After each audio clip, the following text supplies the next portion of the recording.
안녕하세요. 저는 40대이고 결혼한 지는 5년 차랍니다. 세월 참 빠르다는 걸 한 살 한 살 나이 먹을 때마다 실감하고 있어요. 여러분도 그렇지 않으신가요? 제 사연을 말씀드리기에 앞서서 요즘 코로나가 다시 기승을 부리고 있던데 건강 꼭 잘 챙기시길 바랍니다. 남들 다 행복하게 휴가 가는 판국에 집에서 혼자 아프면 너무 슬프잖아요. 제게 딸아이가 있는데 이번에 잘 피해간다고 생각했으나 하필 코로나에 걸려서 정말 힘겨워했거든요. 그 모습을 보니 올 여름 휴가는 못 갈 것 같고 집에서 심심하니 미루던 제 사연을 적어보려 합니다. 그럼 제 사연을 시작해 볼게요. 제게는 하나의 꿈이 있었습니다. 꿈이라고 말하기에는 조금 거창한 느낌이 있지만 화목한 가정을 꾸려서 살고 싶은 욕심이 있었어요. 제가 늘 생각해봤을 때 화목한 가정의 기준은 엄마는 집에서 살림을 해주시며 아이를 돌보고 아빠는 열심히 돈을 벌어오시면 그걸 감사하게 생각하는 자식이 있는 집, 딱 이런 기준이었습니다. 그러나 나이가 들면서 화목한 가정을 이루는 게 얼마나 어려운 건지를 알게 되었죠. 현실은 그렇게 호락호락하지 않다는 걸 알게 된 후 뭔가 결혼을 정말 할 수 있을까? 라는 생각이 들었어요.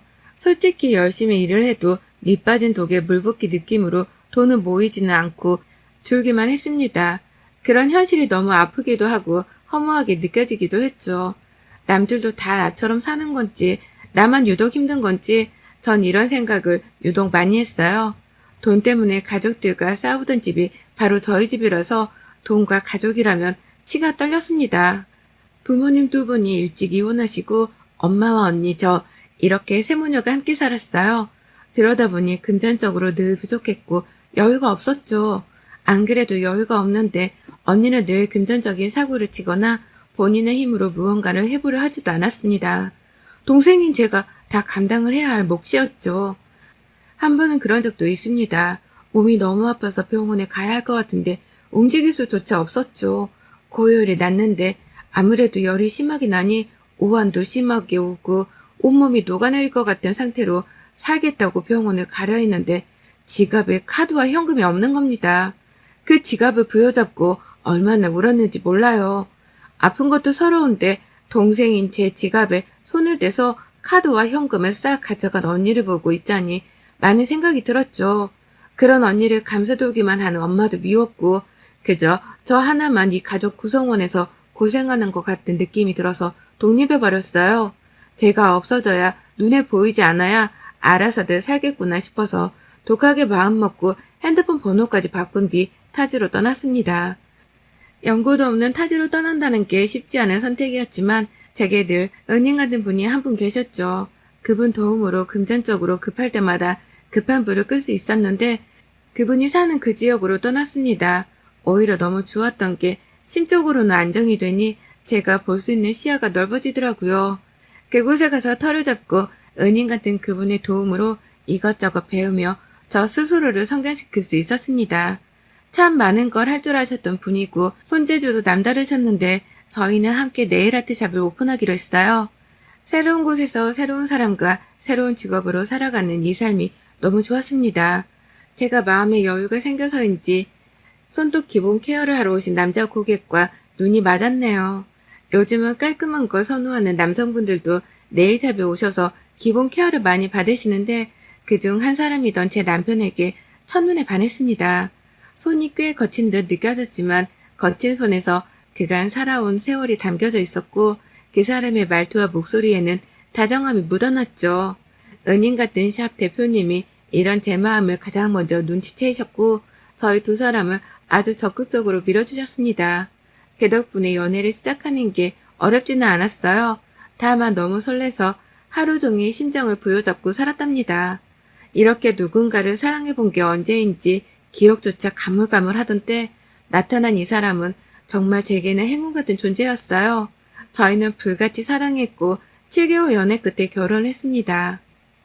결혼할 때 오랜만에 친정집에 가서 엄마와 언니를 봤는데 여전히 달라진 모습이 보이지 않았고 그냥 통보식으로 결혼을 한다고 말만 했네요.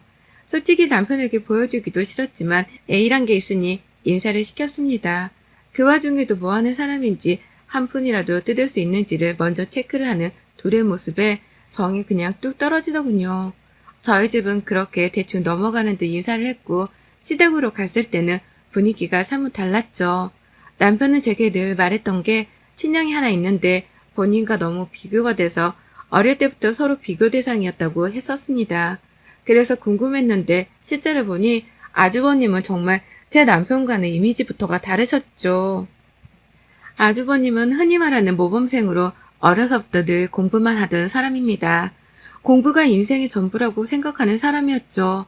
그렇다 보니 성공을 안 할래 안 할 수가 없었고 직업이 피부과 의사였어요. 심지어 본인 개인 병원을 오픈했으니 정말 성공한 삶을 살고 계셨죠. 사람이 똑똑하고 볼 일이라고 같은 형제인데 남편의 인생과는 정말 달랐습니다. 저희 남편은 평범한 회사원이었고 재산을커녕 빚이 조금 있었죠. 그러나 그런 남편을 전 사랑했기에 결혼을 선택했어요. 사실 아주버님이 특이 케이스인 거지 저와 제 남편 같은 상황이 특이 케이스는 아니잖아요. 남편과 제가 결혼한다고 하니 아주버님은 아주 묵직한 목소리로 짧고 굵게 말씀하셨습니다. 축하해요. 내가 원래 말이 별로 없고 무뚝뚝한 편이니까 오해하지 말아요. 아, 네. 그럼요. 편하게 하세요. 승준이 너 필요한 거 있으면 카톡으로 목록 보내줘. 결혼 선물로 형이 사줄게. 집 사자, 그럼 집. 그러게. 정말 집은 어떻게 구하려고? 그니까 형이 해줘. 가만히 이들의 대화를 들어보니 아주버님이 시묵을 살고 있는 시댁집도 사주셨고 심지어 저희 남편에게도 금전적인 도움을 꽤 주고 있는 듯 했습니다. 굉장히 멋진 형이구나 싶었죠. 농담 반 진담 반으로 했던 저 말에 덜컥 전셋집 하나를 구해주셨기에 정말 깜짝 놀랐어요. 저는 이걸 받아도 되는 건가 싶어서 남편에게 물었죠. 여보, 집을 이렇게 받아도 되는 거야? 아무리 형이라고 해도 그렇지. 괜찮아. 우리 형 돈 진짜 많아. 저 인간 아마 죽을 때까지 매일 돈 써도 다 못 쓰고 죽을 거야. 어? 아무리 그래도 형인데 너무 말이 심한 거 아니야? 뭐가 심해? 사실인데 엄마랑 나를 매번 도와줬어.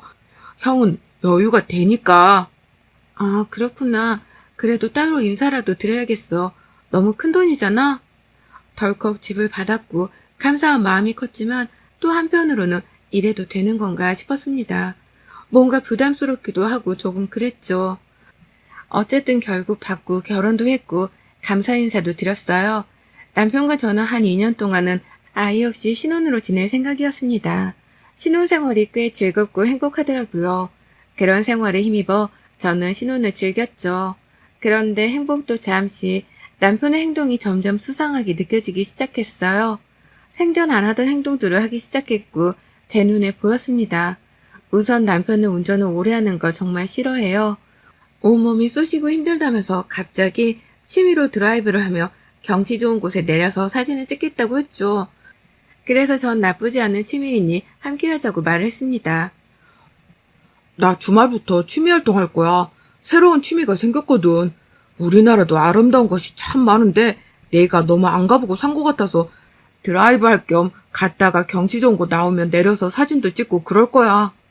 아, 그래? 근데 당신 운전 오래 하는 거 싫어하잖아. 나도 같이 가자 그럼. 운전 번갈아 하면서 하면 더 좋지 않나? 취미 활동은 혼자 해야지.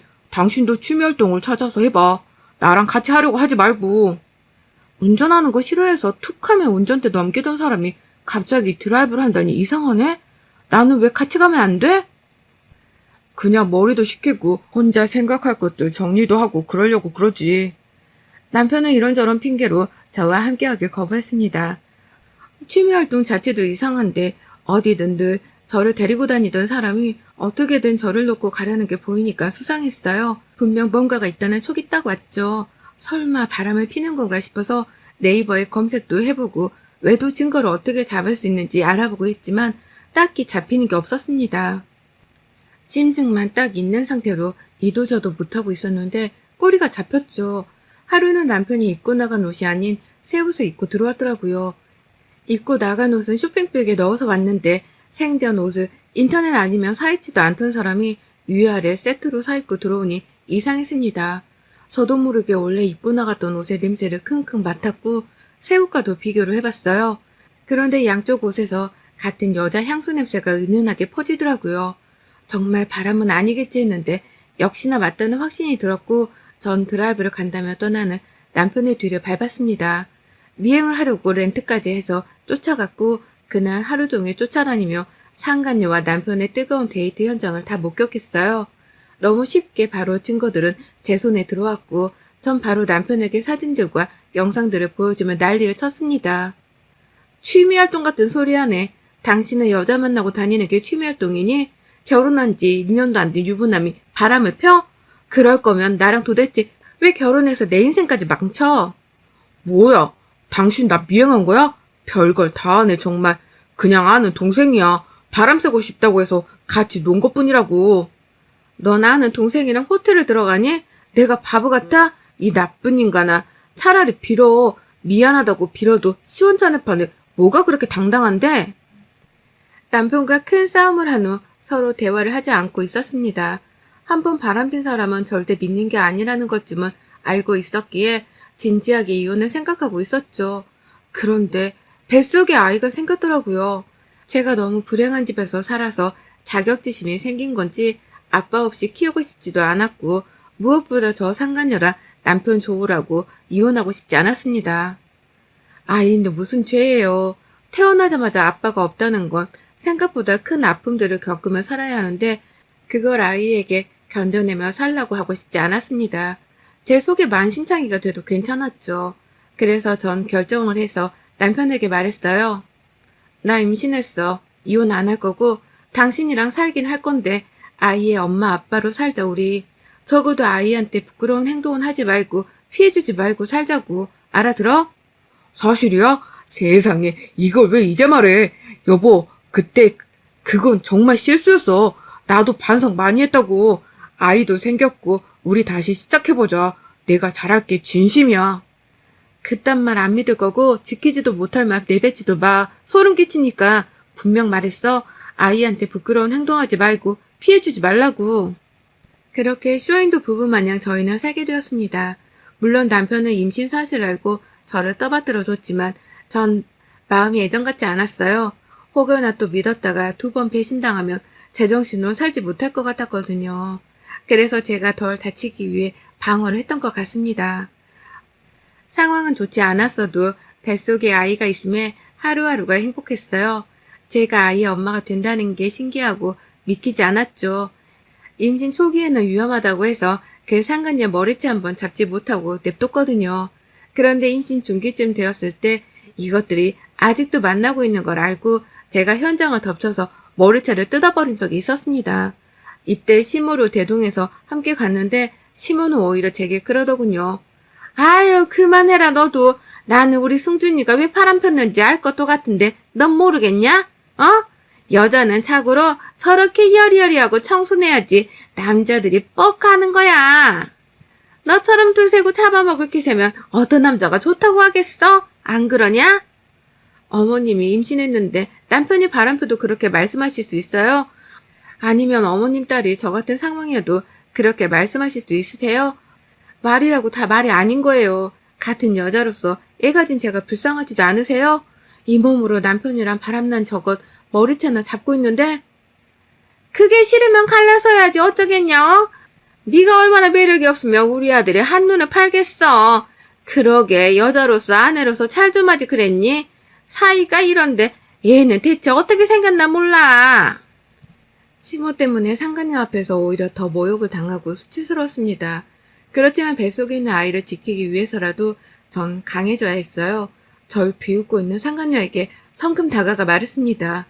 야, 내 남편 건들지 마. 뭐 나는 이딴 소리 안 해. 건들 거면 건들고 데리고 놀려면 놀아. 근데 네가 모르는 게 있는데 허우대만 멀쩡한 속빈 강정이야. 네가 뭘 뜯어먹으려고 해도 뜯어줄 게 없다고. 그러니까 재미 좀 봤으면 딴 놈 찾아가라. 여기서 헛발질 하지 말고. 그게 아니라 남편 뺏길까봐 무서운 거 아니고? 남편이 남편 같아야 뺏기면 눈물도 나지. 저놈이랑 네가 살아봐. 원하면 뭐 일주일 대여해줄까? 빌려갈래? 말만 해. 이렇게 몰래 만나다 걸리는 저급한 행동하지 말고 니들이 저급한 수준이면서 왜 나까지 저급하게 만들려고 하니? 기분 더럽게. 상간녀에게 제대로 말을 해주긴 했지만 집에 돌아와서 한참을 울었습니다. 그 후 출산하고 아이를 키우는 데에만 집중해서 살았어요. 그렇게 1년이 흐르고 2년이 흐르고 이 인간과 이렇게 산 지도 어느 5년차가 다 되어갈 때쯤 큰 사건이 터졌습니다. 아이가 태어난 후 딸아이가 너무 예뻐서 그런지 퇴근하면 바로 집에 와서 딸아이랑 놀아주고 주말에도 함께 여행을 가는 가정적인 사람으로 변하긴 했어요. 가슴에 큰 상처가 있었지만 아이에게 최선을 다하는 모습에 조금은 안도를 했던 것 같습니다. 상처를 묻고 그렇게 살아가고 있었고 드디어 남주기 아까웠던 아주버님이 결혼한다며 만나는 분을 소개해 주기로 했죠. 꽤 기대가 되었습니다. 워낙 좋은 분이니 좋은 사람을 만날 거라는 확신이 있었고 제게 형님이 생기는 거니까 좋았어요. 남편에게 슬쩍 아는 게 없는지 물어봤는데 전혀 모르더라고요. 온 가족의 기대 속에 아주버님은 결혼할 분을 시댁으로 데리고 왔고 저는 그 여자를 보자마자 너무 놀라서 손에 들고 있던 접시를 떨궜습니다. 그 여자는 저를 지긋지긋하게 괴롭히던 남편의 상간녀였죠. 당연히 시모와 남편도 놀랬겠지 싶어서 그들을 봤는데 놀라지도 않고 태연하게 처음 보는 척 인사를 나누더라고요. 어서 와요. 오느라 힘들었죠? 뭘 좋아할지 몰라서 이것저것 차리긴 했는데. 어머, 어머님. 진수랑 성찬이가 놀러왔다. 깜짝 놀라겠어요. 진수 성찬이 따로 없네요. 유머도 대단하셔라. 앉아요, 얼른. 지금 이게 뭐 하는 거예요? 둘이 이러고 있는 걸 보니 속이 뒤집히고 어이가 없어서 제가 딱 한마디 했더니 남편이 바로 저를 끌고 방으로 들어가더군요. 이거 놔, 왜 이래? 대체 이게 뭐 하는 짓이야, 지금? 당신만 입 다물면 아무 문제 없다고. 그냥 결혼하게 냅둬. 나 어차피 저 여자랑 이제 아무 사이도 아니니까. 너 미쳤니? 너랑 바람 펴서 우리 집 파탄나게 할 뻔한 그 여자를 형수로 모시고 난 형님으로 모시고 살자고? 너 돌았어? 우선은 그렇게 살자고. 같이 사는 것도 아닌데 뭐가 문제야? 오래 안 걸려. 뭐가 안 걸리는데? 단단히 미쳤구나 당신. 아주버님께 당장 말할 거야. 이거 놔. 끝까지 제 입을 막으며 우선 조용히 있으라고 했죠. 대체 무슨 수작인지 궁금해서 가만히 있어봤습니다. 상간녀는 끝까지 모른 척하며 밥 먹고 상견례 날짜까지 잡고 돌아갔어요. 아주버님과 상간녀가 나가자 시무와 남편의 본색을 드러냈죠. 그들의 대화를 들어보니 상간녀를 이용해서 아주버님의 재산을 뜯어서 공동 분배를 하려는 계획이었습니다. 본인의 친아들이고 친형인데 말이죠. 아주버님이 너무 착한 편이고 상간녀에게 푹 빠져있기에 뭐든 해줄 거라는 확신이 있던 거예요. 정말 나쁜 사람들이죠. 전 당연히 이 상황을 두고 볼 수 없었고 아주버님을 따로 만나서 폭로했습니다. 남편과 상간녀가 바람폈던 증거들을 보여드리며 아주버님, 당장 그 여자랑 헤어지셔야 해요. 제가 이 여자 보고 진짜 깜짝 놀랐는데 더 놀라운 건 어머님이랑 그 사람이 이 여자랑 짜고 아주버님 재산을 빼돌리겠다고 작당을 했더라고요. 전 더 이상 이 사람이랑 못 살겠어서 이혼할 거니까 아주버님도 얼른 살 길 찾으세요. 제 말에 아주버님은 너무 큰 충격을 받으셨어요. 그 착한 손둥이가 얼마나 분노했고 배신감이 컸으면 이에 악물고 말씀을 하셨죠. 이혼을 왜 그냥 해줘요? 저것들 싹 다 가만 안 둘 거니까 그렇게 알아요. 그리고 예빈이 혼자 키우는 거 힘들 텐데 제가 도와줄게요. 네? 그러려고 말씀드린 거 아니에요. 신경 안 쓰셔도 괜찮아요. 아주버님이 너무 좋으신 분인데 저처럼 다칠까봐 말씀드린 거예요. 아니요. 제 인생을 구해준 건데 당연히 도와주는 게 맞죠. 그러니 걱정 말고 당당하게 이혼해요. 알겠죠? 그 후 아주버님은 상견례 자리에서 폭탄을 펑 하고 터뜨렸습니다. 상간녀 부모까지 모인 자리에서 제 남편과 바람폈던 영상을 틀었고 상간녀 부모에게 말했죠. 대체 딸 교육을 어떻게 시켰으면 남자를 돈으로만 보고 유부남이든 총각이든 가리지 않고 이딴 행동을 하는 거죠? 저급하다 못해 더러워서 상종 자체를 하기 싫네요. 저 여자 낳고 미역국은 드셨어요? 저것도 사람이라고? 이게 당신 딸의 실체니 똑똑히 보시고 엄한 사람한테 피해 안 가게 교육 똑바로 시키세요. 그리고 이건 내 선물이니까 먹고 사람 좀 되길 바란다, 최연수 너. 아주버님은 간마늘을 그 여자 얼굴에 던져버렸어요. 마늘 먹고 사람 좀 되라고 말이죠. 이어 충격받은 상간녀 엄마는 뒷목 잡고 아빠께서는 뺨을 아주 시원하게 내리치더군요. 넌 내 자식 아니다. 대체 언제 정신 차릴 거야? 언제까지 유부남 등쳐먹고 살 거냐고. 안 그런다고 약속했잖아. 2번 다시 연락하지 마라. 넌 내 자식 아니니까. 그렇게 상간녀는 부모에게 버림을 받았고 아빠는 무서운 건지 무릎 꿇고 싹싹 빌더군요. 그런 상간녀를 발로 확 차버리고 부모는 떠났습니다. 떠나는 길에 상간녀가 정신을 못 차리는 것 같길래 물병에 담긴 물 한 통을 부어줬어요. 아우, 마늘 냄새. 그걸 먹어야 사람 되는 거지? 무슨 팩하는 것도 아니고 바르고만 있니? 그러게 적당히 까불었어야지, 연수야. 인생은 그렇게 사는 게 아니야. 알겠어? 그 후 아주버님 지인 변호사의 도움을 받아서 이혼을 전문적으로 하게 되었습니다. 또 아주버님은 그간 남편과 시모에게 지원하던 모든 것을 뺏었어요. 그중 하나가 시모가 살던 시댁집인데 이걸 빼버리고 저희가 살던 집도 아주버님이 해주셨는데 같이 빼버리니 이것들이 오갈 데가 없어진 거죠. 감사하게도 전 딸아이와 함께 살라고 집을 따로 구해주셨고 제 명의로 주셨습니다. 덕분에 아이와 새 출발하기가 수월했어요. 아주버님 너무 감사해요. 앞으로는 꼭 행복만 하셔야 해요. 저런 불려씨 같은 것들한테 당하지 마시고요. 제가 다 고맙고 미안해요. 예빈이 클 때까지라도 제가 꼭 책임지고 지원해 줄 테니 그런 부분은 걱정하지 말고 살아요. 내 인생 구제해준 보답이라고 생각하고. 정말 아주버님은 몇 년이 지난 여태껏 제 딸아이에 대한 지원을 아낌없이 해주고 계세요. 본인은 비혼으로 살 거라며 제 딸아이 성장하는데 많은 도움이 돼주고 싶다고 하시더군요. 결국 저랑 아주버님은 이렇게 해피엔딩으로 끝을 마무리했고 시모와 남편은 원룸 하나 구해서 둘이 살고 있는 딱 주제에 어울리는 엔딩으로 끝을 내게 되었습니다. 다행인 건지 눈치가 있는 건지 딸아이가 아빠를 찾지 않아서 저희 두 모녀는 서로를 의지하며 잘 살아가고 있어요. 여러분의 생각은 댓글로 남겨주세요. 오늘도 시청해주셔서 정말 감사합니다.